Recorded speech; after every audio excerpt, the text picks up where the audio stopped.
Umu Nna. How about Google Live?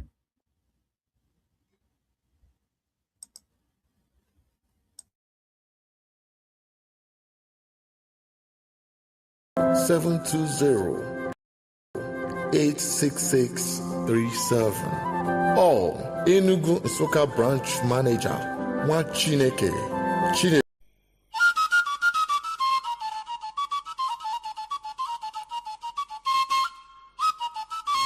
Obinwannem Igbo Global Cultural Movement Foundation. Obinwannem Igbo Global Cultural Movement Foundation. Ebumnobi anyị iweghachite ugwu na nsọpụrụ ahụ eji mara ndị Igbo n'ala Igbo. Ime ka ihe ndị ahụ eji mara ndị Igbo chawapụta dịka ugo site n'inwe mmụọ nkwado na ịhụkọrịta onwe anyị n'anya. Ịhụ na ahụhụ na mkpagbu dum anyị gabigara na mgbe gara aga bụzi nke echefuru echefu maka otito na ọdịmma nke ọdịnihu ndị Igbo. Ịkwalite ọdịmma ndị Igbo site n'igosi ịdịkọ n'otu na agamnihu. Ịhụ na ndị Igbo jikọtara onwe ha dịka ukwe asịsa were ofu obi na-arụkọ ọrụ iji hụ na njirimara na omenala ndị Igbo na-achawapụta ka ihe na mba ụwa. Ịkpọlitekwa mmụọ ndị Igbo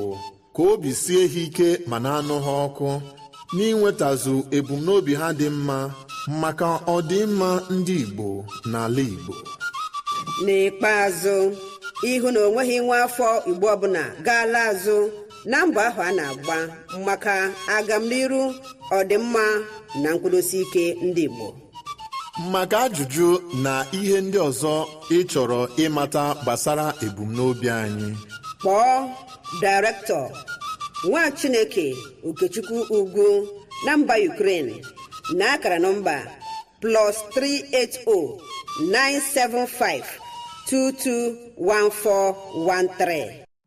With over 87 million people living in extreme poverty in Nigeria, corruption and poor governance only worsen the situation. That's why Caregivers International Corporation, an American-based organization, is committed to making a difference. We prioritize helping the poor and vulnerable in the 5 Igbo states, Abia, Anambra, Enugu, Ebonyi, and Imo, providing aid to those in need, empowering youth through development programs, and promoting accountability in governance. We believe that those in power must be held responsible for their actions. That's why we'll take any governor to the highest court of law if they abuse their power or engage in corrupt practices even after they've left office. Join us in our mission to create positive change. Follow us on Facebook, X, formerly Twitter, YouTube, and Telegram at Caregivers International Corporation. Together, we can build a brighter future for the vulnerable populations. Signed, Chief Daniel Chika, Chairman, CEO, Caregivers International Corporation.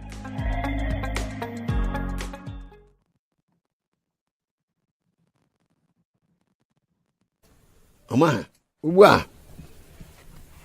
Chukwu m na-akpọkwa ka m na-akpọ Anwachi Igbo ga-adịkwanụ onwe iberibe aha bekee butere anyị Chineke ekwere ka anyị na-ebu ya anyị ga-anọ n'omenala anyị bekee nọ na nke ha ụmụ anyị ga-agụta akwụkwọ bekee gụta nke Igbo onye ya agwa nwanne ya okwu ya bụrụ onye Igbo gwa ada agwakwa ndị bekee were onu bekee gwa ha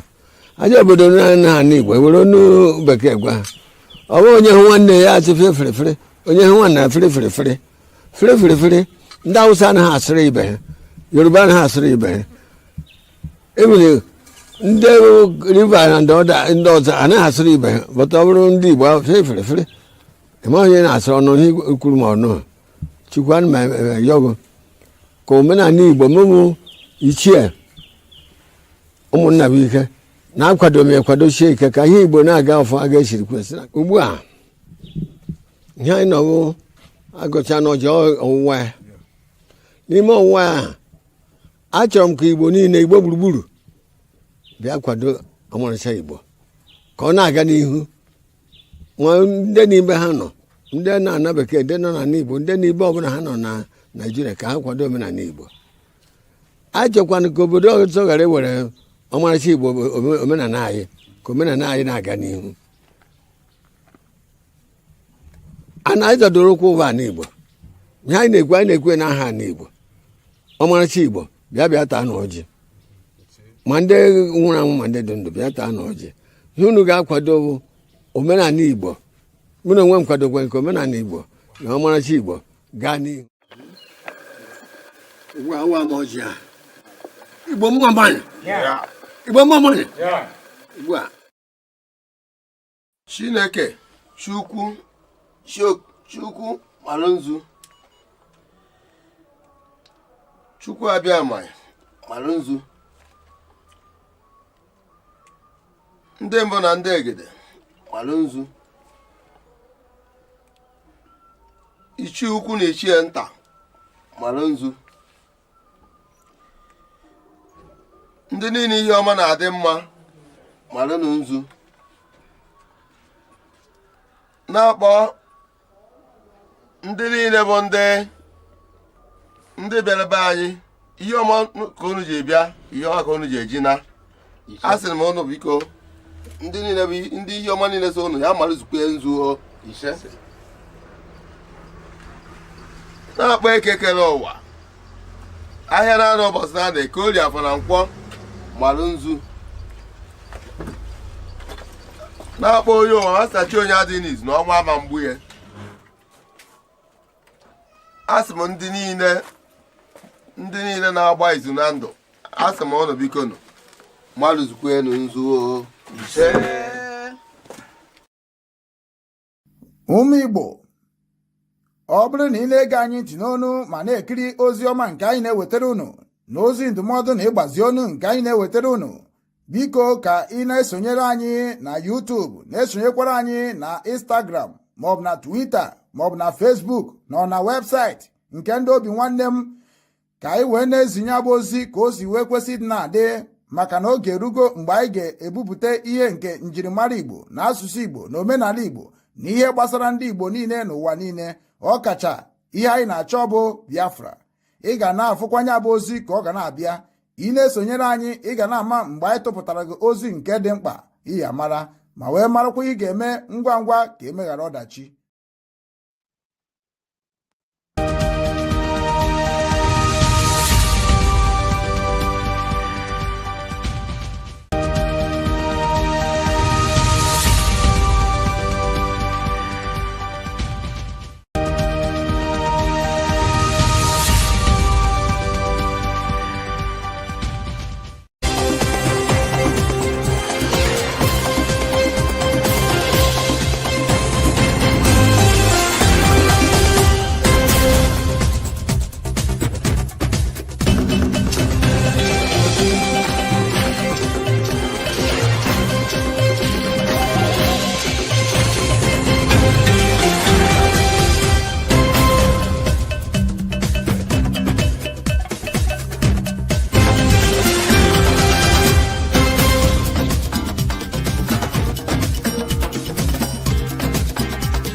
ndị Igbo nọ n'oge m ntị ekene m nnukwu kenekwenye nta wee na-asị nke onye chiri ya zere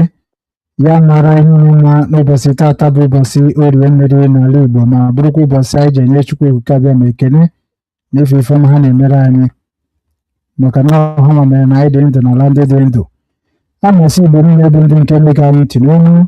ụna ajụrụ onye na-ekwunu na amarụgo onye na-ekwunu ọ kakwa nwa nwanne m nwoke Ugwu Okechukwu onye ndu Obinwannem ndị Igbo Global Cultural Movement Foundation ndị na-ekwu maka omenala na ọdịnala Igbo na njikọ nke ụmụ Igbo n'ụwa niile ebe ọ bụla na ọ bụrụ onye Igbo a na-asị gị gbara bịaba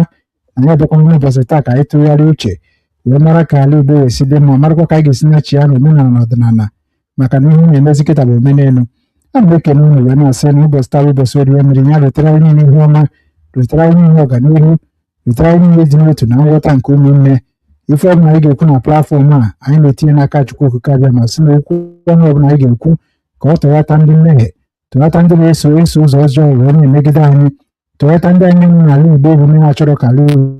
Igbo dị na mma tọghatakwa ndị anyị nye bụ ncheta anyị onye hapụrụ hapụsị na eme ọzọ ife ndị a ka anyị na-ekwu n'ọfọ kwu na ihe niile anyị gọrọ n'ọfọ na nke aka ya aga agọ ka ọfọ sọrọ ibu ere na Chukwu okike abụọ ekere ise ndị ọgwụkwa n'ime m anyị ala ndịkwa n'ọzọ dịka anyị si ala ndị ụmụ anyị na skrin unu ga-afụ n'ọkwa ndị ahụhụ mere vote bụ ihe batakwa na ya bụ ihe onyonyo nke Obinwannem Igbo TV n'ime Obinwannem News dịka ọ bụrụ nso obodo anyị ịdị na-esonyere mkpakọrịta ụka ezinụlọ Obinwannem dịka esi nwe Obinwannem Global Family Talk Show ebe ọ na-ekwu maka ihe gbasara Igbo ma nke dị mma ma nke dị njọ anyị ga na-ekwu ya ana okenere dịrị gị bụ ịgba mbọ n'oge anyị ntị onye bụrụ ka isi wee nwee ajụjụ ga-ajụ maọbụ ife gbagojuru gị anya ohere dịrị gị ime gịnị ịgba mbọ fụ na ịkpọtara anyị n'akara igwe maọbụ gị klik elu nke a ga-etikwa na ihe bụ kọment seshọn ka ị soro anyị wee mee program a ka ọ dị ka o kwesịrị isi wee dị na-atụfughị oge aga m agbapụ ọsọ maka na o si na a ga-eji nkeji otu nkeji wee na-eme program maka ndị be anyị nọ ka ha ga-enwe ike dị na wọchị dịka ha si wee na-agwa anyị a na-asị ya gaziri onye ukwu gaziri onye nta tata ụnụ afụgo mmadụ nye abụọ ga-abatakwa na ya bụ shoo anyị n'ụbọchị tata ha abịabugo mana ọ dị ka netwọk na-enye ha nsogbu ihu ọnụ na ya onye na-esote m bụ Chief Chika Daniel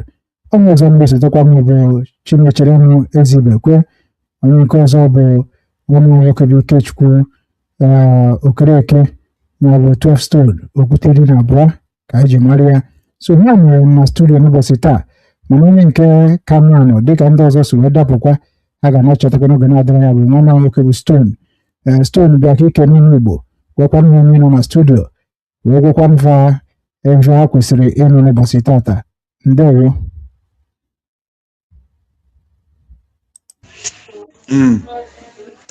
ndewonu Igbo makanụ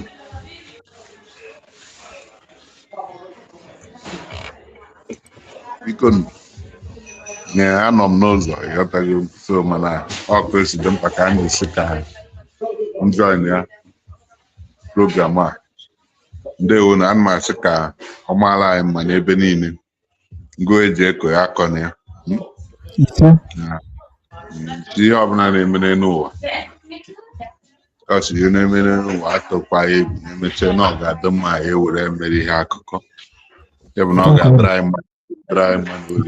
anyị mmanụ n'ebe niile n'ụzọ niile na ha na mmụọ nsọ ise aka m bụ Ikechukwu Okwute 12 ndewo dịka unu si wee mara anyị ga-agbapụ ọsọ n'oge adịrọ bikos na ọkụ esi adị isiokwu anyị ụbọchị tata bụ gịnị isiokwu anyị ụbọchị tata bụ nwanne anyị nwoke bụ Chief Chika Daniel Odogwu Ọkajibe Ebube n'ala Amerịka nke ọ nọ ka anyị nabata gị ka ọ bịa ka o kene Igbo niile ma o jiri aka ya kọwa onwe. Chief, anyị na-ekene wee na-asị ukene ụmụ Igbo gwakwara ha onye egwu. ndị be anyị demen ekere m Chineke na anyị nwere ike fụta nwa onye arụ ọbụ nwa anyị nọba anyị ya ọdụọkwa n'izi were ekele onye ọbụla nọ n'ime program anyị taa. Mụ nwa na onwe m bụ Chief Daniel Chika, the chairman of Caregivers International Corporation. Anyị bụ a non-profit organization na-ele ndụ mmadụ aka na ala Igbo anyị, the 5 eastern states of ala Igbo. So ma iwe anyị na-ekwuzi okwu ebe a bụ ụlọ ka a na-ekwu okwu, onye ọbụla ji emebe iwe n'ụlọ. Akụ na-aga olu ụlọ okwu ebe ochi. Anyị anọgo n'obodo nke dị egwu, anyị anọgo very long n'obodo a. Anyị je meziwe ebe anyị ka anyị be anyị ghọla na eze eluigwe dị n'ụwa. Tụrụ ana m ekene onye ọbụla demenụ nnọọ. Ndewo Chief Chika Daniel. Dịka unu sịrị mara, Chief Chika Daniel bụkwa otu onye n'ime anyị na-abịakwa na-ekwu ka ọ dịrị ala Igbo na mma. O hibere foundation na-akpọ Caregiver Foundation International. So ha nọkwa na ala Igbo, so na-agbakwa mbọ na-enekwata ndị ọ na-atụ n'ọnụ, especially ndị arụgoro 70 years 80 years, ndị gọọmenti kwesịrị na-enye ha na-akpọ cares, mana ha anaghị enye ya. Ha nọtacha ego allocation ahụ erie ya. Ị na-afụ jingo na-adị epụlụ ebe a, onye bụ the CEO and founder of Caregiver. So and onye nke nọkwa n'elu bụ the CEO of New Rangers Foundation, ndị na-agba bọọlụ na-ekwukwa maka culture of Africa together here. They are like a Pan-Africa. So nwana ahụ nwoke bụkwa Chinechere ma ọ ga-emechikwa bata n'oge na-adịrị anya. So anyị ga-agbapụ ọsọ n'oge adịrọ. Chief, anyị ga-ewere isiokwu anyị n'ụbọchị tata. Anyị ga-ebidogolu na ya bụ topic, then ọ bụrụ na anyị pụchazie enweziri ife ndị ọzọ m ga-ajụgasị unu ka anyị na-ekọwara m dịka ndị nna m, maka na ịma na asụrụ onye na-amarọ ọjụ ese na onye ajụjụ adịghị efu ụzọ. Dịka ihe si aga na soshal midia ugbu a na-agakwa n'ala Igbo anyị, unu afụgo na ọbụla ka o kwesịrị isi na-aga ka ọ na-aga. Ndị be anyị na-ekwu okwu sị na ọ bụ ọkpụ isi anaghị akpụ ka ọ bụ agụba adịghị nkọ. Ya bụrụ gịnị? Ya bụrụ na mgbe m na-etolite e nwere ndị a na-akpọ ụmụnna, and otu anyị na ebe akịta anyị nọkwa ụmụnna maka amụgo m nwanne nwaanyị. So na automatically onye mmụgoro nwanne nwaanyị ebelevu na ọbago ụmụnna. So tachọ m ka unu bụ ndị aka ochie ka unu kọwatagoro anyị ihe dị n'ụmụnna, ihe dị na ụmụnna obodo nke unu si na ya bụtagasịa, kedu ka esi eme, kedu iwu jifa, kedu ka esi amafa, ọ ka na-emekwa exist ka onwego ka o si wee pụọ n'ife a na-eme. Ọzọ dịka ibe nke abụọ bụ kedu ka esi ama olu Igbo, maka na ihe anya ndị na-eme n'ụwa n'ụwa mekaniki ekwulezi anyị na ndị bụ ndị agha. Ụlọ nke fụ na-akpọtụ na Amerika na mana ọ ga-abụzi another program. Otu onye yi ihe okpu nne yiri akwa blue because nwa ama nji ụta west na olu Igbo. Anybody can wear red cap like me. So but o nwere ihe anyị na-awụ eyi red cap na-signify. Ya bụ nwa amadị nọ na Amerika na na-afụ the picture na my desk. Ọbụla ka anyị bịara ikwu n'ụbọchị taa, but achọrọ m iji wee clarify ife nna anyị ji wepụta the topic. The person na-anụ onye ọcha nke nwoke na-anụzi nwoke, anụ mụ na ya na ọdịrọ ihe ndị a dịrọ na-arụ ka ọ bụ. So otu onye a si wee n'ife ndị a, ọ bụ onye Igbo ka ọ bụ, otu a ka esi ama ndị Igbo. So ọ bụ na ebe otu a, kedu ka esi ama onye Igbo, kedu ka ọ ga-abụ ife mmadụ ife onye Igbo si na onye abụ ezigbo onye Igbo, kedu ka esi amafa ọnụmụme ọnụ ekike ọnụ okwu ọnụ, kedu ka esi ama ndị Igbo. So na ife ndị a ka anyị si ka anyị jụọ ka unu kọwakwuru anyị asị ndị nna anyị bụ ndị tegoro unu bidoro ife nke ụwa. So anyị na-eje ka anyị bidogoro na nwanne m nwoke bụ Okwute. Achọrọ m ka mbido n'ebe ị nọ, so ị ga-ewere ofu 2 minutes ezugo gị wee kọwa one of them ya 4 minutes is okay na ọ bụ na ọfịa ga-alụ so ka ekesa ama onye Igbo ọtụrụ ekike ọtụrụ okwu ọnụ ọtụrụ omume nke abụọ gịnị mere kedu iwu ji ụmụnna obodo gị and kedu ka esi ama ndị ụmụnna and kedu eji hebe ụmụnna kedu iwu ji fa n'obodo gị ndewo nwanne m nwoke bụ Okwute 12 Stone. ndị Igbo makanụ okwezuonu na-ejeteghị ka ndị Igbo were ndị anyị bụ ndị gboo ndị mbụ na ndị egede ọfọ mbụgada mbụ bụ ọfọ agbamndụ na natural law eji simbụl afa na-anụ ụzọ na-anụ wee mara ebe eke na orie ahọnụkwọ ọkụ na mmiri na ala na ikuku ihe bụ the four elements of life. Ọ bụ ebe eji gbawa nna anyị ha ndụ ya ikechi na onye gọzie anyị ihe na-anọ agọzie ya ebusa anyị ihe na-anọ ebusa anyị. Then ihe eji ama ndị Igbo bụ gịnị? Igbo were agbere anyị si n'obi eze wee fụta. Ọ bụ ebe ihe kpatara na imit onye Igbo ọbụla imitkwe na mba ejụọ ekele ebe ochi n'ala Igbo kpọrọ ya fa obodo ochi na ejuru ya egbe ọkpọrọ ya egbe from egburu kele ọkpọrọ n'ụmụnna. So enweghị ebe anyị kọrọ ji anyị ama ha. Then ọ bụ ebe o ji bụrụ n'ọdụ chata ezigbo mkpa na ya echefughị ogene na mkpume a na obi ahụ bụ that family bond eji ama ndị Igbo kpatara Igbo ji bụrụ ndị eji ama ete. A na-eji ama ete ọ bụrụgodị na edeghị adreesị na postal code eji efa nna were ama ndị Igbo na egbere na egbere.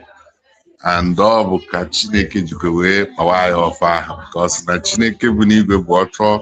ịgwa nke mmadụ okwu mortals ọchị ha camp yourself according to families na egbere ahụ. Ọkwa bụ semopi ike na-ada n'ugwu nsọ ahụ ọ na-echetere ndị Igbo because ọ dị ka anyị na-echekwuzi nsọ ahụ nsọ egbere nsọ a na obu ahụ bụ ihe eji ama anyị. Then bụ ihe kpatakwa na anyị chewuru nsọ ana because from mgbe ị matara nsọ egbere ahụ ị mara nsọ ana. Nsọ ana bụ mkpụrụ oshi na-abụ achịcha atakwa bụ ihe eji eme ihe oche ọdụ ọhụụ. Ọ bụ ebe eji anata ọhụụ famili ahụ ọfọ egbere ahụ Chineke fere aka wee bịa ha. So and that mkpụrụ oshi na-abụ ahụ mere involve ọbara mgbe ọmụmụ na mgbe ọnwụ. Kemgbe ọmụmụ bụ getting na ewu don't adulterate egbere ahụ. Chineke kpọrọ adulteration asị.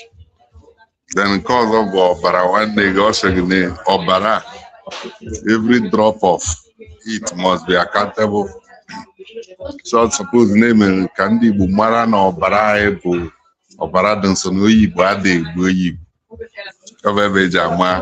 onye Igbo ihe ọ sịkwara eburu n'elu ụwa. Na-eko nke ụwa na-enweghị egwu a na mmụọ aka ka anyị gba obi ụwa aka ka anyị gba ala. So ka anyị ji n'ụwa ya na-arịcha na ya bụ ofe dị ọkụ. Ọ bụ ebe anyị ji echetere ha ihe gbasara agbamndụ ofe ike ahụ na-ada n'ugwu nsọ ga-abịa kọlụ anyị tokena memori ihe ahụ eji mara egbere Igbo anyị ji bụrụ ndị nsọ. And ọ bụ ga-mark the beginning of our nationhood. People na anyị na-eme observe that national day na-echetara anyị ihe dị nsọ anyị eji gbawa nna nna anyị ha ndụ Chineke fere aka wee rie anyị aka. Efu na ụgbọ Igbo ọgba ndụ ahụ erigo ebe ọ na-eche. Ndewo makanụ. Ndewo Okwute ndị Igbo ekene m. Ka ogogo Obi nna bụ Chief Chika Daniel. Chief Chika Daniel enyi nọ ajụjụ ahụ jụrụ so kọwaa n'ụdị nke gị ka anyị marakwa na nwere ka anyị ga-esi ghọtakwa ihe dị iche. Ndewo. ya obi nwanne ịgba na-abịa n'ihe gbasara omenala Igbo anyị na ụmụnna a sị na ngwugwu na ọ kachala acha na eji anya were ame gịnị amụ ya Otu a. eji anya were amụ ọ kachala acha na ụmụnna n'ala Igbo iwe dị ụwa ka obu na-adụ n'ime obu onye nna nna ji goni ya ma onye nne nne ji goni ya ma mgbago ụwa ndụ bụ obu ọbara mana ọbaraba obodo na ọdụcha ka ọdụ distance mana ọdụrọ distance anọlụba na obu wee na-eme ihe a na-akpọ mitin n'izu ụmụnna. Echetara m na mgbe nke m na nna m ọzọ a na-adụ mpanyị na mbela ọka na ụmụ nwanne ya ndị ọzọ ndụ nna ji bana ya o nwere obu anyị nwere obu a na-akpọ obodo obu anyị a na-akpọ obu a na-adụ mpanyị obu anwa ndị ụmụ nwanne niile ndị ụmụnna niile ahụ ọ na-ebu ka na-eme gị na-eme izu mana ọ bụrụ ọsọ na ba na-eme izu na-ebu ba na-aga afụtara n'ụtụtụ wee zukọ na ya bụ obu wee gọfụ ọjị wee na-eme nwanne anya na ebe a nwa na-egonye ọbụ ọjị ụmụ nwunye ba ndị ushiri bere abacha ma ndị shiri ba na-eshi eshi a na-apata dị anaberi ihe na-ewere erikọta ọnụ na-ewekọ ụmụ nwanne ahụ andị na ụmụ nwaanyị ya ndị a nwa na-agwa ga abụrụ ụmụ nwaanyị na-akpaba n'afọ n'ezi ịkọ na-ejere ebe bụ na ejere n'ubi jee ka ọrụ akọcha ọrụ anata were ete nri n'ụlọ ọ bụrụ ọmachafụ je na-achụgharị ụmụ nwoke so ọ bịazie eme ụmụ niile a nwụrụ na-ebu ahụ majority of them almost 90% of ụmụ a na-amụ na-ebu bụrụ ụmụ nwanne niile ahụ ụmụnne ahụ tụbara nwunye bụ ime agbara n'ezi apatara n'ezi ana mgbanwe a na-eme n'ọwụwa ahụ ka a na-akọta ọbarawa ewere enwe bụ nwanne na-ebu were enwe udo na ezinụlọ wee na-enwe mmekọ na-erikọ nwere onye na-atụ ibi egwu ee mgbe a na-agwa gị iwe onye owu nna ji goni ya na-erike iwe ọdụ ka gachi nọ disem nne mụrụ nna abụ ọzọ na-enwere egwu and o nwere iwe mekọtara onwe ga-eji wee nwe esemokwu nwere nwe nwetaghị maka nwetabeghị adụrịrị ọnụ na-ebu ka a na-anọ na ụmụnna ahụ ka a na-anọ kpee nye nweta solushon sọlvụ ọnya na-aghọta so na ụmụnna dị very important and ọdụ mgbe gboo mgbe ezi ọka dị mma ọ mgbe ebazi ebe a wee bụzie na ndụ nna nna anyị ba na onwe anyị si n'aka ba nwụta ezigbo ibe ahụ na ọtụghị ibe anwụrụchago ndụ nke a na-amụtazi n'onwe ya na-agbafezi n'eze na-anụ ibe dị iche iche na-anụ ata eje n'obodo oyibo anụta nwaanyị eje na Makọdị anụata mmadụ eje n'ugwu Awụsa ka na anụrụ onye Fulani nụata and mgbe a na-eme iwe niile ahụ ka eji eribiezi ya bụ ọnụ o wee bụrụ na gịnị na ụmụnna anwụ dụvu 90% nwere the morality of ụmụnna eji ekwu maka obodo obodo Igbo ọ na ibi na-ekwu maka akwa yes ba niile dị inclusive ma akwa ha na-elechi eyi akwa ma elechi ana ana ụmụ nwaanyị nwee ka achi ana ana ụmụ nwoke nwee ka achi ana ana n'ala Igbo ka a na-agwa gị iwe so na naba anụ iwe niile ahụ mgbe gịnị kpọdobeziri isi n'ala ele anyị nọ n'obodo oyibo a ọ bụrụ mgbe ndị Igbo na-eme ka ndị Igbo iburu onye a mụrụ n'ala Igbo nwaala nne gị mma mma owe nwanne nwoke batala obodo ọ bụ amara ibe a na-ekwu ihe enyere ya ka ozugbo ihe ụlọ menye ọdụ ka ofilu ohu mana ọdụ ọzọ na ọbụba so na omenala bụ iwe na-ananị kpataji o ji wee dụkaghachi na ya marazi ibe ụmụnna suppose the importance of ụmụnna. So in a nutshell, Igbo bụ na-ewu ka omenala gwụrụ n'ala Igbo na-ewu ka omenala gwụrụ na-ewu ka mma nwanne gwụrụ anyị na-ama nwanne anyị na-ahụ nwanne anyị n'anya anyị na-enyere ụmụ nwanne anyị aka onye Igbo ara nọkọchara elu ochi egbu nwanne ya nwoke ma nwanne ya nwaanyị n'ala Igbo mgbe gboo bụ Igbo mana ba anụ nwọdụ ọzọ n'ọbụ so mana nwere ibe Chineke nwere ike imegbo nwekwa ike along the line enwekwa ike ibe chenji ezie for better ka njedebegodi ebe a. Ndewo my chief, ndewo. Rụtụchara aka ebe obi m sikwa wee bịa and ya bụ ebe ahụ rụtụrụ aka. Achọrọ m ka m jụkwa gị ajụjụ gbasara ya because na ebe a ka anyị ji maka ya bịa. Ihe niile o kwuru like ebe i kwuru si that na anyị nwa Igbo na-enyere onwe ha aka ndị Igbo ebe na mbara ezigbo nna m mgbe m pere mpe like ana m anọkọtakwa jee na be m ihe mgbata obi anyị jekwebe a esicha anya ncherikwa anya enwe ka asị ka ekenyere m nri asọ ihe ọbịa anyị chọrọ etikwa aka rie nri ahụ ṅụọ mmiri ahụ ndị Igbo na-enyere onwe ha aka ikwukwara ya like otu akịtị dị n'ala Igbo now eji m Obinwannem Foundation wee mara ife nna Chijioke na ọtụtụ ndị na-eme Obinwannem Foundation na-abịa enyemaka mana m na-ajụfasị ọ bụ na ha nyere ụmụnna onye onye kpatara ego ụmụnna ha onye nwere ego ka si wee na-enyere ha aka ego na-enyere ha aka n'ụmụnna ha ka ọ bụ na ndị ụmụnna ha ahụrụ ha n'anya ka ọ bụ na ndị ụmụnna ha adịghị enyere onwe ha aka kedu ihe mere o ji wee dị otu a kedu ihe butere na Igbo anaghị enyeziri onwe ha aka dịka esi enyebere onwe ha aka na agba gboo kedu ihe ọ dị ka onye nwa kpatara ya? Anyway, iwe niile nwere to do with iwe nkwulu mgbe maka ele agba ọwa anyị nọzi n'aba agba ọwa anyị nọ n'aba bịa wetara ya normally mgbe a nwe na-ekwu bụ mgbe nwere ndụ bụ ndụ nwụrụ ala nnewe ndị Igbo anyị bụ ndụ original Igbo mana because of ngwa ngwa gwara n'ibe a na ime atụbazi ma ajọ alụlụ mwana dị iche iche wee mụtazi ibe amụta iwe gbasara na bụ almost 50% of iwe anwụ the original ndị Igbo anwa nọzi ọ mixture ọ njichike ka iji ya nwetazi onye Igbo ya ndị Igbo ya ga na-erizi na-emele ndị Igbo ochie eme mgbe afọ because of agbọghọ. Okay. Ngwa ụmụnna otu isi wee kọwara m ụmụnna obodo gị ọ bụ otu akọ ka dị ka onyego mmiri abago opi gbagoro? Ọdụ n'ọbụ n'ime obodo ịmago ndị ụmụnna n'ime obodo ahụ ha ka na-enwe edu n'ọrụ majority of us ndị fụtagolo obodo oyibo wee meziela omefu ndị ọcha pala agwa dị iche iche ndị ọcha pata wee na-eso na-agazi mana ọ bụrụ ndị nọ n'ime obodo ahụ na onwe bụ ndị ka nwere data moral data Igbo moral aka nọ na-ewe ndị aka erikwu nne. Okay, like ndị nọ n'obodo oyibo dịka ndị nwunye n'obodo oyibo ha na-akwado ndị ụmụnna ahụ ha na-etinye dịka atụmatụ na ọ bụ na a na-eme ihe ndozi obodo maka ihe ụmụnna pụtara n'obodo nke m bụ na ụmụnna dịwe na-afụ na ikorobịa na-azachasị obodo na-edozi obodo na-asụcha obodo na-akwa ụzọ obodo na-echekwa obodo.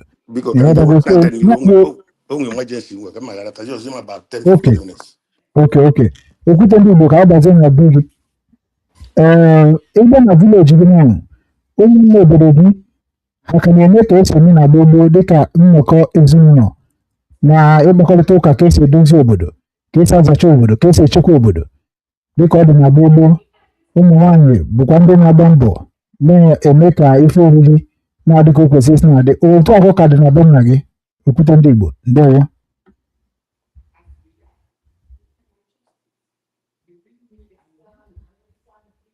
Okwute ndị Igbo na-anụkwu ya na-ekwu?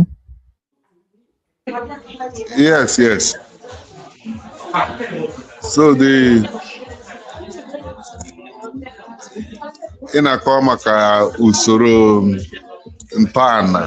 atọrọ anyị na Eboro dịka omenala according to families of ya. Na family enwere ụmụnna nwee ụmụada mana ife anyị na-ekwu maka aka bụ ụmụnna usoro ụmụnna obodo unu.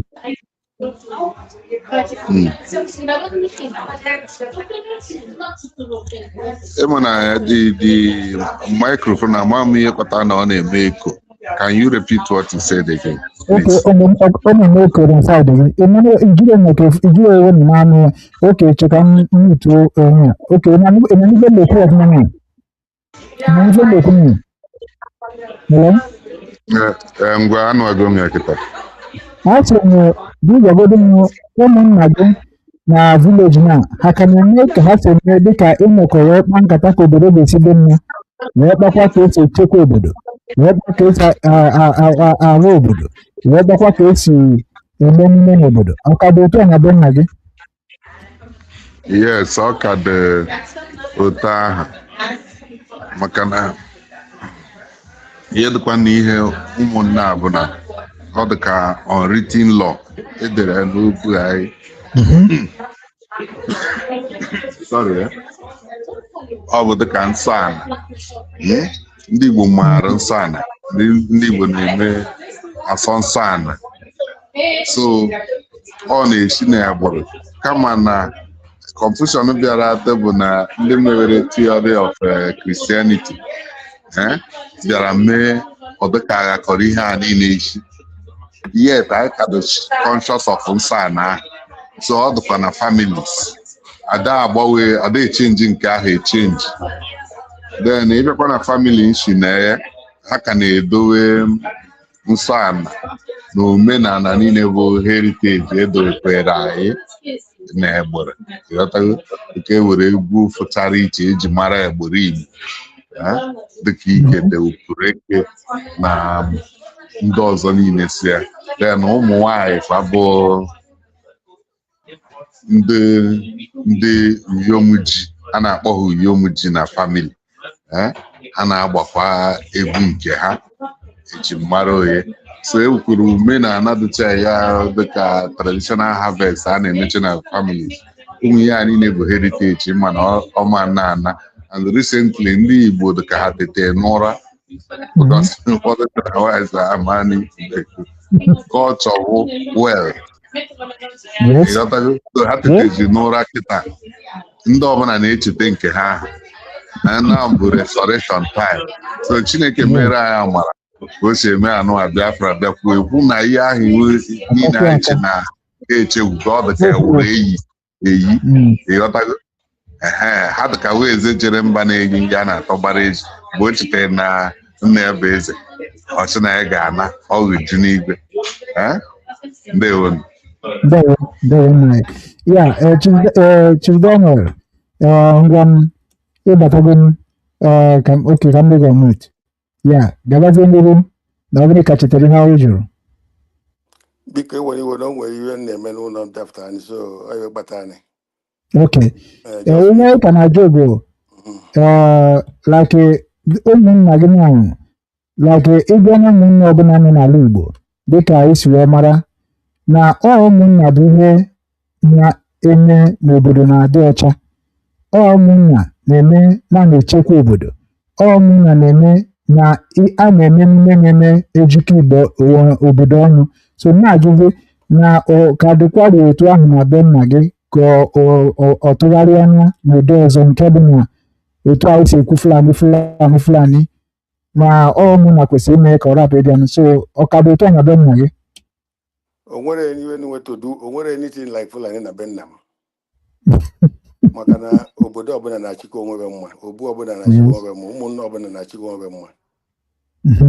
anyị chịkọrọ onwe anyị mma ịghọta anyị ekwere ka ndụ mbịambịa bịa ligbuo anyị ọkpa maka na ọ emegheli ụzọ wee bata abịa n'ọka be anyị enwere ndụ Awụsa n'ọka ndụ Awụsa enwere ịka ndụ Awụsa na-anọ na eke a na-akpọ eke nweda o nwere ụmụ nwaanyị na-aga ụmụ agbọghọbịa na-aga apụta ivere na tejewe na-eje na-achọla akara na-ebu abịazi ichi na nwere echi ọ dị ime mmụọ ọnwụ yara mụ ebe ọmụ ọ bụrụ na ọbara onye Awụsa nọ n'ime Fulani anyị ekwere ka ibe dị n'ọbe na ngwụlọ anyị ụmụ agbọghọbịa anyị kpakọtara ọnụ na ba na-adụ mpanyị na point ọ bụrụ na onye ya atụbaghị ime ma na onye nụrụ di eleji omenala eleji eme omenala mụọ nwa mụ ya ma na ịmụrụ nwa zuru oke n'ọka ndewo ịbụ na mba okwukwa na otu a ka ọ dị na be anyị mana ịbịakwa na ngwurube be anyị e nwere ebe m fụkwara ndị tụtara ime mkpuke a na-akpọ ime mkpuke mebi ofu onye tụbara gị ime makwa ezi ya ma ọ bụ na ọ tụbara ime edinayi ya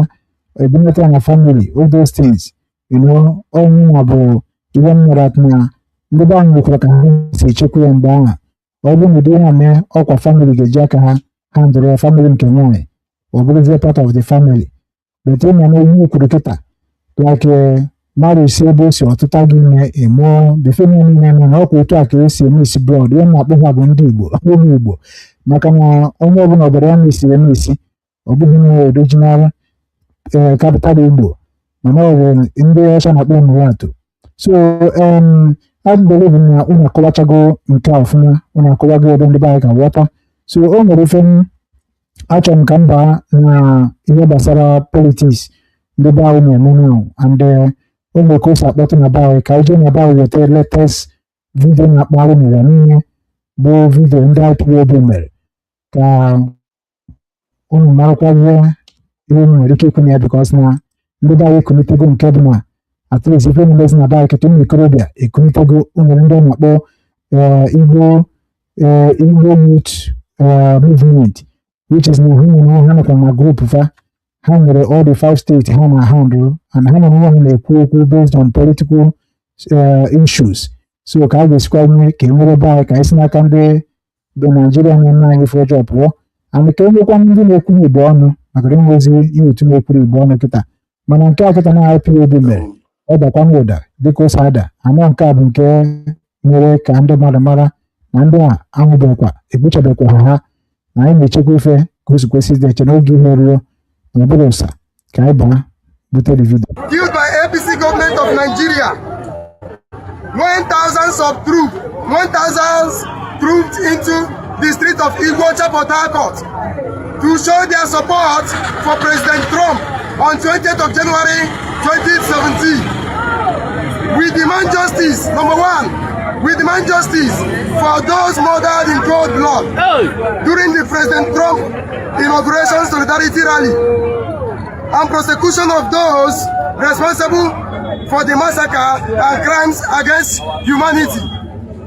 We declare our unapologetic solidarity with President Trump right from the day he first declared to be president of USA 10 years ago. We demand the unconditional release of our leader Mazen Nnamdi Kanu. We demand a panel of inquiry on invasion of our leader Mazen Nnamdi Kanu's home on 14 September 2017 and the killing of more than 28 Biafrans in his home and those responsible. We demand an international community supervised panel of inquiry to investigate issue of insecurity in Southeast from late 2021 till date. Number 6, we demand an international panel of inquiry on the massacre of IPOB members in Mpo, Anambra State. We demand an international panel of inquiry on the massacre of IPOB members in Ngwa High School in Aba, Abia State. We demand for an international panel of inquiry on the massacre of IPOB members in Headbridge, Onitsha. We demand a public inquiry on Operation Python Dance, the invasion massacre of 28 people at the home of our leader, Mazen Nnamdi Kanu. We demand for the unconditional release of all IPOB members in various prisons and detention centers across Nigeria. Nigerians judge should be sent back to school to study and understand basic international law. This is our demand and this is our decree. We are seeking for international community. We are demanding the attention of international community on the genocide perpetrated on Biafran soil. Ndewonu.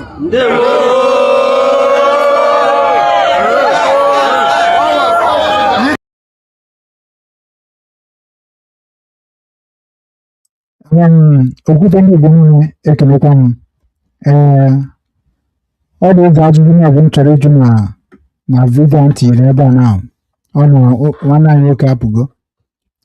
Nke mbụ bụ before m ajụ ajụjụ a achọgoro m ka ịgwagodo m this guy gụpụtara ife a kịta ọ gụpụtara now kedu ihe mere ndị be anyị ji ekpu max n'ihe ọbụla ha chọrọ ime n'ihe gbasara Biafra struggle maybe na ha nọ n'ala Igbo why ha ji like ikpu max o nwere ihe na about that because na mụ na-aghọta na ihe dị na ikpu max abụrụ ezigbo ife ka ọ bụ to ndị bụ ndị na-eme ihe gbasara nwere onwe anyị maọbụ ka a ga-esi wee na-agwakwa ndị Igbo okwu ka ha wee na-amara na ịdị serious n'ihe na-eme nwere nwere ike ikwu na ya before anyị aga n'ihe ọzọ.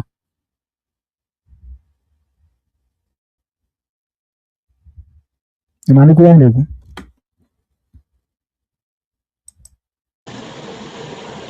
This your microphone anụ m ihe ha kwuru very clearly. Mana microphone gị na-eme echo. So I'm not ihe na-ekwu ọfụma. But based on the video I watch, then na ihe niile a ndị a kwuru ọ bụ ihe dị n'usoro ọ bụ ihe oge ruru ọ na-eme awaken the awareness ọ na-eme awaken the awareness of ihe niile mere anyị mgbe niile mara anyị. Then the point Maazị Nnamdi Kanu nọ now na atọrọ a human being life jail without any reference of the law, showing you the law, ejitore life jail. Then ndị America bụ ndị eme terrorist index abatakwugo, so ha ụmụnne anyị kwu ya bụ ọrụ ha ifere ha na ha anatara Cairo Court injunction wee si na anyị niile bụ terrorist na ndị America na-eme terrorist index abịago. Ọ bụrụ na IPOB bụ terrorist, ndị a niile na-ekwu ya ha na-ekwu taa, America ga-abịata ha bọmbụ. Ndị Boko Haram Iswap ama mfụtanụ boldly were flag ha mee demonstration peacefully otu a IPOB si wee mee. Yet our own bụ ndị achancellor generation bụ ndị Judas rere nwanne ihe wetụchere all those through the corrupt judiciary system of Nigeria with all those court injunctions eji declare terrorists. Follow Maazị Nnamdi Kanu with a life jail without any reference of the law. Ihe a niile ka a na-eme mfụta ha pụtara na bụ the right time. Ịghọtago ka Trump ha the awareness wee dịkwa ụwa nụrụ onu anyị. So ọ bụ ihe oge and I believe na Chineke nọ n'ọrụ. Ndị Congress na onwe ha na-eme move Nigeria na ada eda ma ịta ọnụ okwu ome ije ọkpa. Ụda ahụ ha si wee mee n'Ovito na Vanquish wee na-eweghe genocide after egburu 5 million Biafrans. The same way ka ha ka ji arụtụ to God na eweghe genocide na Nigeria. Kwa niile na-agba aka ebe na-eweghe genocide. Then ọkpagbuko ha move just because na ego ekwu ya ha na-ekwuga ha move jewe mewe chọwa ndị ga-ejeyere ha bribe, ihe Trump bribe ya bịazi na-ewere ihe ọtọgba na Nigeria. Ọ bụ ebe ha chọrọ lobbyist kwụọ $9 million otu ihe niile ekwere ka eje lọbịara ha ikwu na ewe genocide na Nigeria. Same thing ha mere with the congressmen ejiri jee mee on ground research ma ewere genocide ha jechee nụnụ una exactly even worse than otu ahụ ọ dị na mgbe Biafra. More than 5 million people na-ekwu nke bụ eziokwu mana ha na-ehe estimate 3 million nọ na IDP camp internally displaced. Invaders took over their ancestral home. So ọ bụghị mkwutesi okwu nne bụ ọnụnụ ndị Igbo kwesịrị ịma peji anyị nọ na ekita akwụkwọ asụmaja gụọ Numbers 14. Anyị nọ na-agbata spiritual Egypt na Promised Land bụ Biafra. A na-ekwere anyị na nkwa anyị ji restore obi ahụ. Ndị Igbo bụ obi na-ejima ndị Igbo. Ndị gboo obi adala. Ọ bụ obi ahụ ka anyị gburu ike n'ugwu nsọ since kemgbe year 2000. Adam ha bi na True Obinwannem Worldwide and New Rangers. Anyị ka na-emere ha fast noise. Na-etiri ha mgbe ọ dịrị ha na-ekwu ewu anyị na-akpọ anyị n'ugwu nsọ. World Igbo Peace Accord. Anyị echeta agbamndụ ahụ na-echetara anyị mkpụrụ na-aba ha asụsụ atọ akwa mezie ihe ochie ọdụ ọhụụ dozie ebe anyị kọs na Trump ha bịara abụghị na ọbụchi maka anyị. Chineke na onwe ya muvuru ha then ha nwa na onwe ya enweghị choice. So ha wee nwere choice maka the headquarter dị na Caliphate Sokoto bụ ebe esi apụlanụ. Ọ bụ ka esi pụlanụ mgbe Murtala Abu jere ịbọmbụ America. Ọ bụ Sheikh Gumi ha ndị na champion one Nigeria bụ ndị mastermind, ọ bụ ha coach and with system Nigeria na Nigerian Army were logo ya bụ black star eji Arabic wee de. Ịbịakwa abụọ afọ Igbo yiri boot amị Chineji defend fatherland, ije na-defend logo eji Arabic wee de na-ama ihe edere na against the will of our fathers, ndị gboo ndị mbụ na ndị Ege, na-eme ka anyị were uwe anyị n'uru ahụ ekwetere anyị na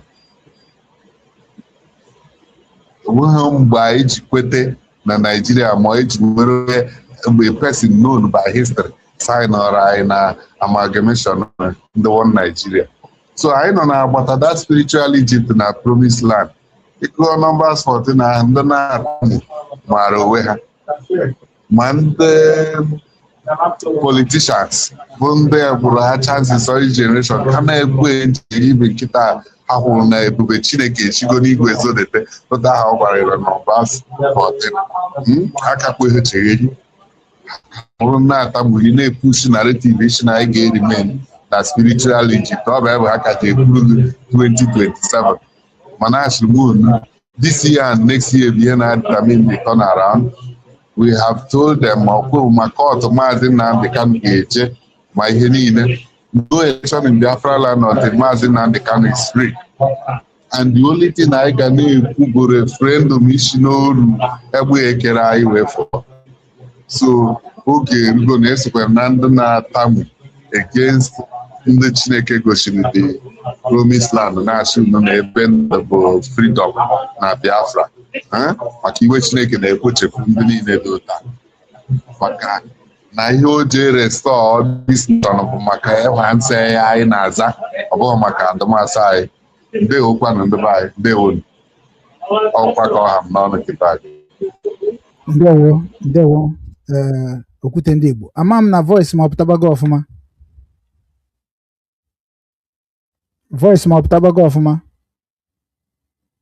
Asị m na voice ma ọpụtabago ọfụma.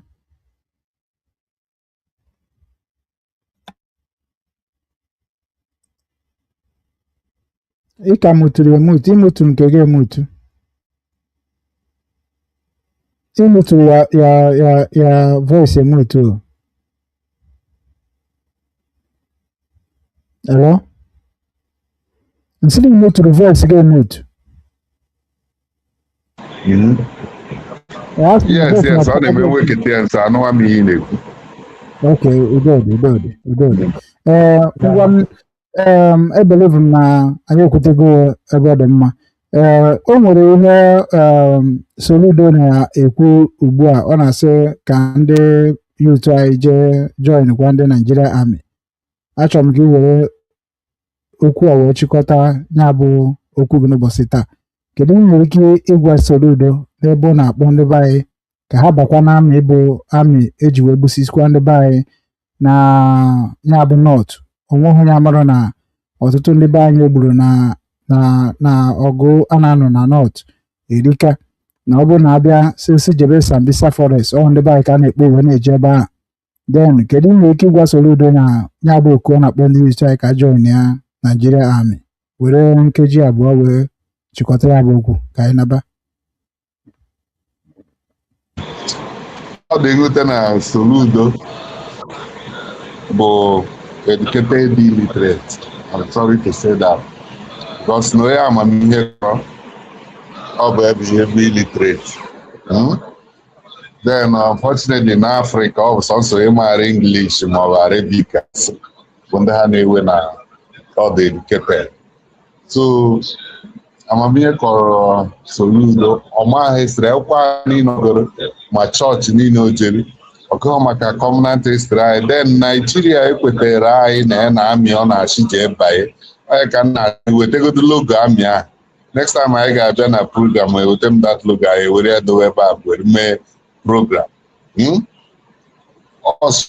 ihe mmadụ ekwuteghị na Chineke jesi iji kọnfam n'uru ka bụ na n'oge ahụ bụ staa eji Arabic wee de Arabic ọ bụ efa nna m na gị na-abụ n'egodo ọmaiti Igbo ọ bụ Igbo bụ American Army ọ bụrụ ime ha mara afọ ya gwụrụ agaghị ha afọ ya wụrụ ya bụbu ndị gboo mụbawara gboo so afọ ihe niile bụrụ ere slavery mgbe ahụ bụ jeremy America then abịakwa ịkwado yiri boot amị ị na-eji defend fatherland ije defend ehu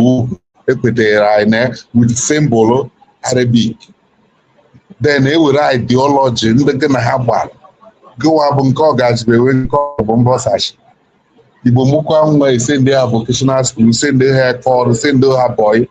ticha ha zise ha mba niile ha na-agba mbọ were iru ọma ya ha eji gbawa anyị ndụ na mbụ na mbụ wee mụbaa n'ụwa niile were ụkwụ mmadụ ibe gị n'ahịa oke isikwa olu mụbaa n'ụwa niile anyị adịghị eji aka n'ime ọcha erepu ụmụ nwaanyị na ihe na so then ndị nke ọ bụ anyị na ha nweta nke ejijere ha owu malami kpọọ ha almajiri ọ bụ ebe ejikiri ume more than 15 to 20 million of generation ndị ụta cheap from age 15 to 25 years ọ bụ ha bụ ị na-akpọ maka bandit extremist-wap Buhari ugbu a Stehen Sie was, wenn Sie machen oder so, können Sie das bestätigen? Ja, Schabson. Was haben Sie bestellt? Cappuccino. Cappuccino haben wir nicht. Ja, nichts, okay. Sie sind gekommen. Okay, so. Ọ bụ ha ụmụ nke ha so ihe kụziere ha bụ na your brothers or neighbor na ọ bụrụ na ha akpọ isi a gafere a ga-egbu egbu ọ bụ ebe war of insecurity a na-anọ na Nigeria kemgbe ọ bụ ebe sandụ na ga-emisi ọ bụ ebekwa history covenant history anyị bụ ihe Chineke gbara mbọ na mbụ iseparate Arabic from Africa mana ndị na-adịghị ya na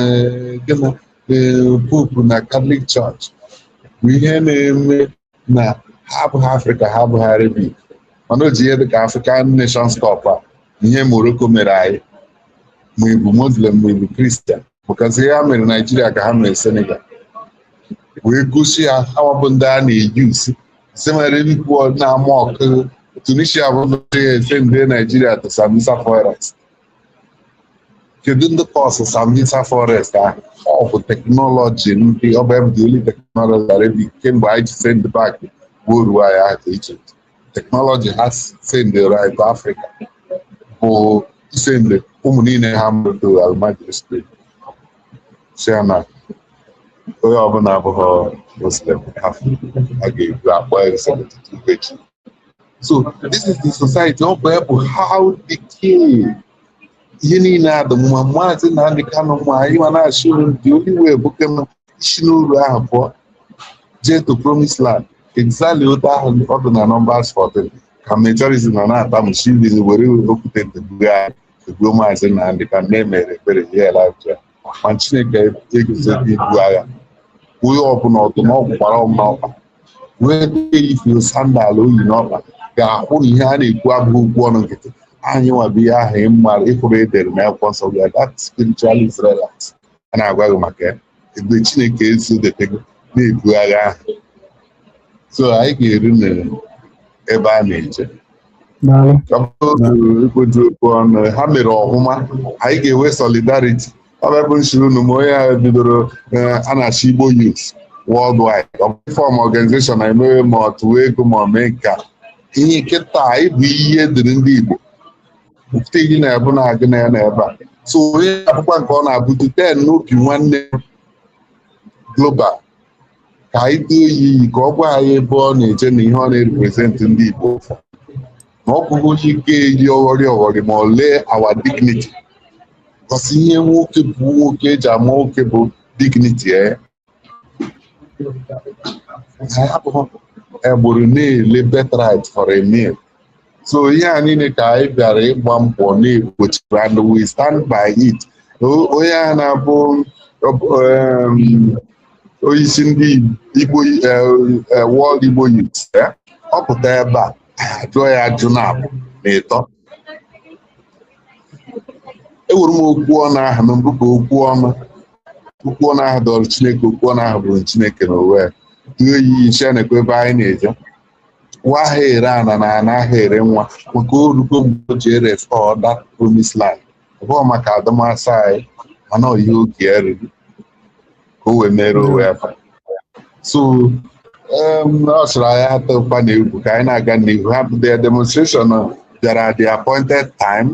o mekwuru o create kwuru awareness and e mere never IPOB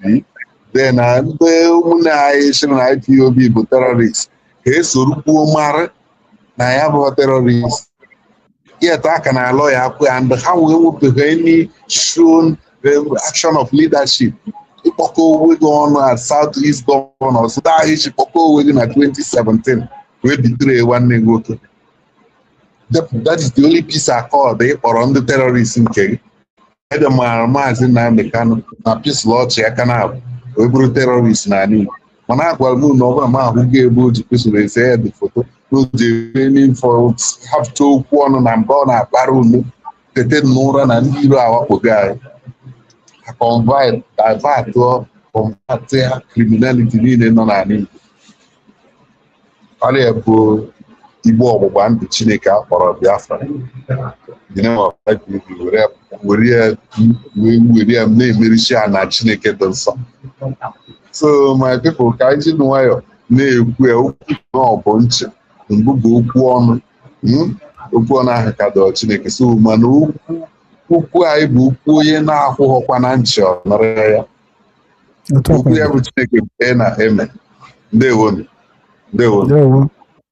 nna m ndewo n'ịnọnyere anyị oge ọzọkwa ọ bụ na o setikwa anyị ga-enyekwa gị invitation gị bịa ka anyị na-akparịa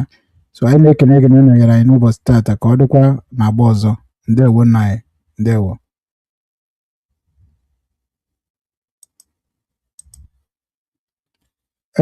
Igbo bụ ekenekwa m n'ọzọ asị m nke onye chiri ya zere anyị achịkọta gị ụnụ amego ife ụmụnne anyị kwuru ndị nna anyị ụnụamegịfe ha kwuru ya ji ọgbakọ ebe a n'ụbọchị taata bikos na ọtụtụ ndị mmadụ amụrụzi na ịbịa n'obodo ọbụla obodo ọbụla bụ obodo Igbo enwere usoro esi eme emume na vileji dị iche iche.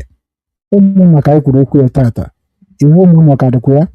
ọ gịnị mere na iwu nna obodo gị adịrọ ka o kwesịrị ịdị ọtụtụ si na nke ha ka dịkwa ka ọ dị. Ịbịa na ụmụnna na-eme ihe a na-akpọ dozi obodo ọhụwa bụ ihe na-echekwa obodo ọhụwa na-emekwa ka obodo dị mma. Ụmụ ikorobịa bụ ndị na-agba mbọ ka echekwa obodo,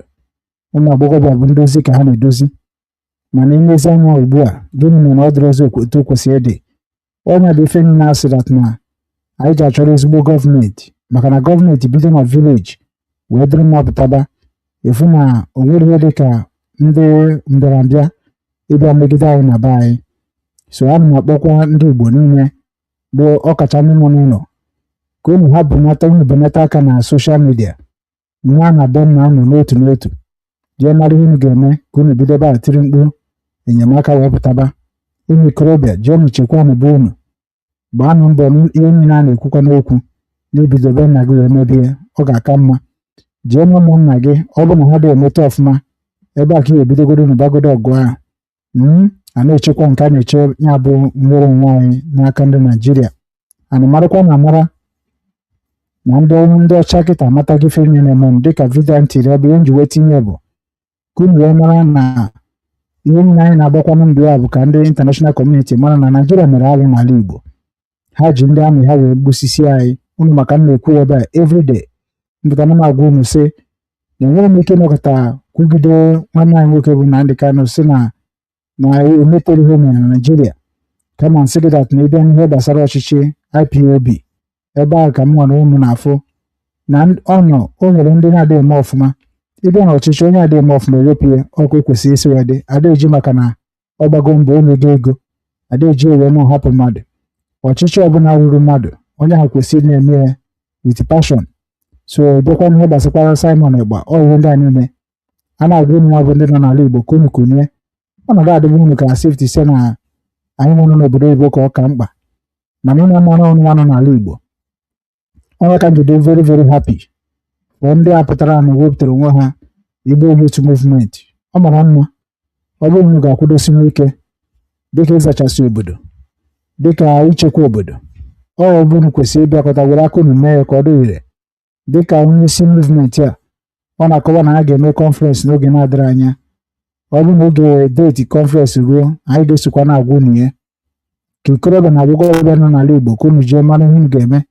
ka anyị nwee ofu okwu n'ebe anyị na-agwa gọvanọ anyị okwu ebe a na-agwa sinetọ anyị okwu na ndị ọchịchị na ndị isi ụka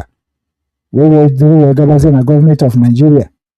maka na ọ bụrụ na anyị na gọvanọ anyị na-ekwefe anyị kwesịrị na-ekwu ha na-eme ihe ha kwesịrị na-eme nsogbu ama ndị ọ bụghị ndị Hausa ji anyị ọ bụghị ndị Yoruba ji anyị ọ bụghị Tinubu ji anyị ndị ji anyị bụkwa gọvanọ anyị maka lokeshọn niile a na-eweta na be anyị o nwere nke ha na-ekwu maka ya ha da-agwa anyị ego ole batara anụ ha da-agwa ihe eji ego eme anọkọta ewere aja kpochisiere gị ụzọ asị na na-arụ ụzọ anọkọta jee penti ofu na old house asị gị na na-eme ọfụma new factory nothing ọkụ adị emu stedi mmiri ada agba agbagotere n'ụlọ mmadụ ihe ndị anyị na-ebire gọọmenti kwesịrị itinye aka wee mee ka ndị landlord ka ha mefe ha kwesịrị na-eme ka ọ dị ka o kwesịrị isi dị in this new generation anyị nọ n'ime ya den ichekwa obodo ọhụ ha ka ọ dị n'aka ịma ihe ga-eme ka akwadocha ndị na-echekwa echekwa ka ha chekwaba obodo ha n'aka fa ife ndị anyị na-ebi ife anyị na-ekwu na ndị yutu pụta wee sị na ha ga-eji aka ha chekwa obodo ọ ga-akọkwa mma anọ ga-enyere anyị aka a na-ekenekwa unu nwa wepụtara onwe unu si ka unu mara ihe unu ga-eme ka unu wee kwuba ọnụ na ekwu maka Biafra abụrụ ajọ ife ọ na-abụ some people pụta ekwu ha n'okwu Biafra ha gbaa ọsọ ekwuta ha n'okwu na ndị Kanụ ọ dịghị ka na-emebizi obodo mana nweghị onye lere nke ịgba eju nwa gị nwekwa ihe nwa gị mere ka esi na bụrụ ọzọ nwa gị ọ bụ na ndị Igbo gbaba ọsọ okwu dere ha ịmadat na onye bụ na ndị ire anyị ga na-aba anyị ime mgbe ọbụla so na mgbe ọbụla na-ekwu okwu gbasara nwanne gị ma nwanna gị ka ịgba mbọ fụ na-etinye opinion gị ka ọrụ bụ ndị telivishọn ndị Naijiria na-akọwa ihe gbasara anyị nwa e nwere news m kwesịrị itinye today but na time mmadụ ọzọ ọ bụzi na erukwa n'oge ọzọ m ga-ewetachakwa vidio iru na Arise News now enwe ndị a na-akpọ lobby Nigeria gọọmenti na-afụgo na n'ezie na ndị Biafra niile biznes ha na-eme that na this time abụrụzi mgbe ọ ga-abụ eme isnọ Nnamdi Kanu isnọ Simon na onye Igbo ọbụla now na-agba mbọ ka anyị nwee onye gọọmenti anyị ga-eji dozie ebe anyị Nigeria afụgo na ofebago ha jee mee lobby jee mee employer for onye ọcha lobby afọ hụ na Rise News ebe ha na-akọtọsi ọnụ okwu na nsogbu o nwere kịta na ndị Biafra na-arịpọtụ ihe gbasara kesi Nigeria to the White House and ya bụ ndị na-arịpọtụ ya akpachakwara ya afa ndị otu IPOB na-eme ndị Rising Sun na-eme ndị Biafra gọọmenti n'eze anyị na-eme afụcha m ka ha si kpọọ ya gosichakwa foto fa so n'oge na-adịghị anyị ga-ewetakwa the video ka unu wee fụ ya n'oge nke ahụ ruo so n'oge si na ndị international community tibe gọọmenti ha na-eme so eji m ohere a wee na-akpọ ndị niile abụ ụmụ Igbo nọ na soshal midia ọkacha ndị a na-ekwu ka ọ dị mma ka Biafra bịa ka ala Igbo dị mma ọ bụrụ na anyị ga-alapụ ịdị na-akọtọsi onwe anyị fokọsi ọnụ ihe gbasara gọọmenti anyị na-adịghị eme ọfụma fokọsi ọnụ ihe gbasara ala Igbo anyị ka anyị ga-esi bịakọta ọnụ dịka ndị yutu a si chi bịakọta ọnụ fokọsi ihe a ga-eme ka obodo niile nwee ndị nchekwa ma kwado ndị nchekwa ka ha chekwa obodo ka a nọgidebe akụkọ na-enwe ndị mbịarambịa na-emebi obodo osi ụtọ wee dịbakwa ọ ga-adịkwa mma na ọhịa ka Obinwannem ndị Igbo na-eti mkpu ya Obinwannem Igbo TV na Obinwannem News maka na ọ bụrụ na obido taa adịba mma ọ dụbara gboo a na m ekene unu wee na-asị ka Chukwu okike abịa ma gozie anyị niile na Eke Orie na Afọ na Nkwọ oge na-adịghị anya ka mmiri bụrụ nke anyị ka anyị na-echiakwa wee mebe invest n'ala Igbo anyị dozibe ebe anyị chekwa ebe anyị na ihe anyị na-ekwu okwu ya wee na-asị ebe ọbụla mere ege ntị n'onu ya gaziere gị na Eke gaziere gị n'Orie gaziere gị n'Afọ gaziere gị na Nkwọ taa bụ ụbọchị Orie Mmiri mara anyị niile bụ ndị ezigbo mmadụ ndị chọrọ udo n'ala Igbo na mma n'aha Chukwu okike abịa ma ekwere m ise ya gaziere nwa ọbụla banyegara anyị tiri ọnụ n'ụbọchị taa ndewokwanụ ọkakwa m nwanne unu nwoke Ugwu Okechukwu Obinwannem nke ndị Igbo ka m ji agbasara Igbo niile ozi n'efu maka na ihe anyị na-eme bụ ihe anyị, onwe anyị na-emere iche. Ndị Sahara Reporter na-eme nke ga-efevọ ndị Yoruba, ndị Channel TV na-eme nke ga-efevọ Nigeria, fake Nigeria gọọmenti, ndị Al Jazeera na-emekwa nke ga-efevọ ndị Arab, ndị CNN na-eme nke ga-efevọ American, BBC na-eme nke ga-efevọ UK na London. So anyị mebiri ihe ebe anyị ga na-ekwu okwu gbasara ka anyị ga-esi dozie be anyị. Amaghị ka m ji wepụta platfọm a ka anyị na-etinye ihe niile gbasara Igbo ọnụ, ka ọ raba ebe ịbịa na nke esi na ya etinye ọnụ, ịbịa na nke esi ya etinye ọnụ, maka na nwekwana ihe ekwubeghị ekwu ekwutechaghị ihe niile. Mana oge gị na oge soro wee na-agba mbọ dịka isi kwesịrị na-agba mbọ na obi nke gị ka ife niile gazie ka o kwesịrị isi na-aga. Ndewokwa na ụmụnne m, ana m sign out from ala Hamburg, Germany. Wee sị udo dịrị unu niile.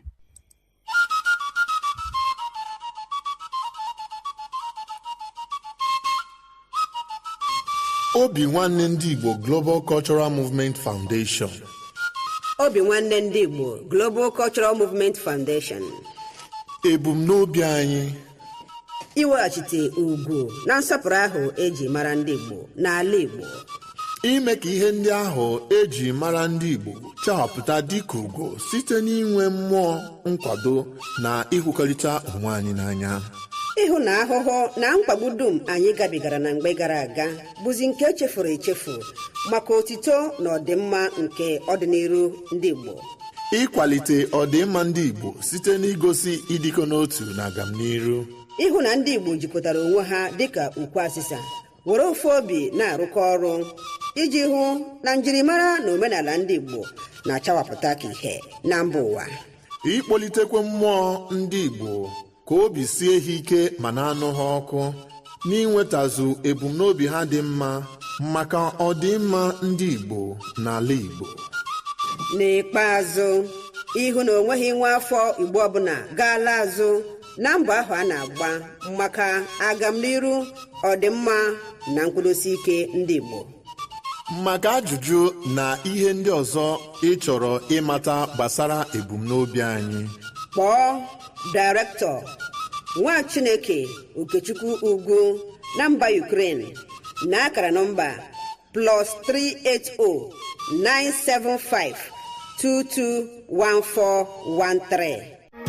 With over 87 million people living in extreme poverty in Nigeria, corruption and poor governance only worsen the situation. That's why Caregivers International Corporation, an American-based organization, is committed to making a difference. We prioritize helping the poor and vulnerable in the 5 Igbo states: Abia, Anambra, Enugu, Ebonyi, and Imo, providing aid to those in need, empowering youth through development programs, and promoting accountability in governance. We believe that those in power must be held responsible for their actions. That's why we'll take any governor to the highest court of law if they abuse their power or engage in corrupt practices even after they've left office. Join us in our mission to create positive change. Follow us on Facebook, X, formerly Twitter, YouTube, and Telegram at Caregivers International Corporation. Together, we can build a brighter future for the vulnerable populations. Signed, Chief Daniel Chika, Chairman, CEO, Caregivers International Corporation.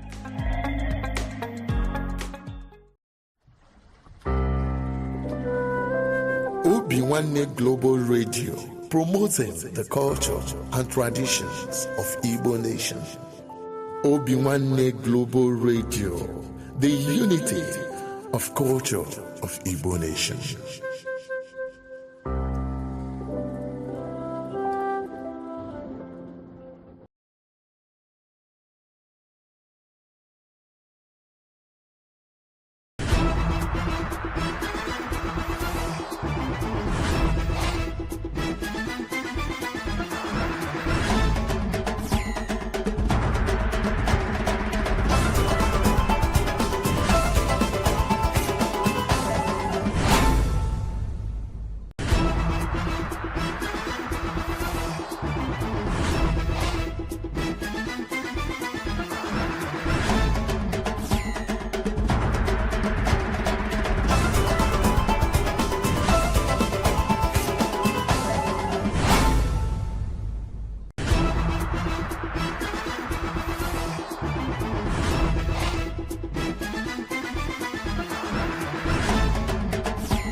ụmụ Igbo ọ bụrụ na ị na-ege anyị ntị n'onu ma na-ekiri ozi ọma nke anyị na-ewetara unu na ozi ndụmọdụ na ịgbazi ọnụ nke anyị na-ewetara unu, biko ka ị na-esonyere anyị na YouTube, na-esonyekwara anyị na Instagram maọbụ na Twitter maọbụ na Facebook na ọ na webụsaịtị nke ndị Obinwanne m, ka anyị wee na-ezinye abụ ozi ka o si wee kwesị dị na-adị, maka na oge erugo mgbe anyị ga-ebupụta ihe nke njirimara Igbo na asụsụ Igbo na omenala Igbo na ihe gbasara ndị Igbo niile n'ụwa niile, ọ kacha ihe anyị na-achọ bụ Biafra. Ị ga na-afụkwanye abụ ozi ka ọ ga na-abịa, ị na-esonyere anyị ị ga na-ama mgbe anyị tụpụtara gị ozi nke dị mkpa iyi amara, ma wee marakwa ị ga-eme ngwa ngwa ka emeghara ọdachi.